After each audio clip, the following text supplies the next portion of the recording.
அல்லாஹ்வுடைய தூதர் ஸல்லல்லாஹு அலைஹி வஸல்லம் மிக முக்கியமான நிகழ்வை எம்முடைய வாழ்வின் படிப்பினைக்காக எடுத்துச் சொன்னார்கள். அல் ஜுரைஜ் மிகப்பெரிய வணக்கசாலியாக ஒரு மனிதர் வாழ்ந்தார். தன் மகன் மீது கொண்டுள்ள பாசத்தில் அந்த தாய் 3வது நாளும் வருகை தந்து யா ஜுரைஜ் யா ஜுரைஜ் என்று அழைத்தார். வெளியில் நின்று கொண்டு அப்போதும் தொழுது கொண்டிருந்தார் ஜுரைஜ். அல்லாஹ் என் தாயா என் தொழுகையா?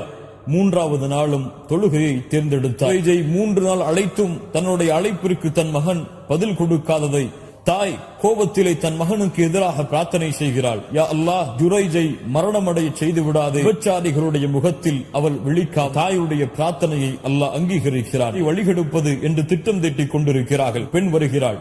நான் ஜுரைஜை வழிகெடுக்கிறேன் பாருங்கள். தன்னை அழகுபடுத்திக் கொண்டு ஜுரைஜுடைய வணங்குமிடத்திற்கு சென்று தன்னுடைய அழகை வெளிப்படுத்துகிறாள். ஆனால் ஜுரைஜோ அல்லாஹுவை அஞ்சியவர், எடுத்தும் பார்க்கவில்லை. பல நாள் அந்த பெண் முயற்சி செய்து கொண்டே இருக்கிறாள்.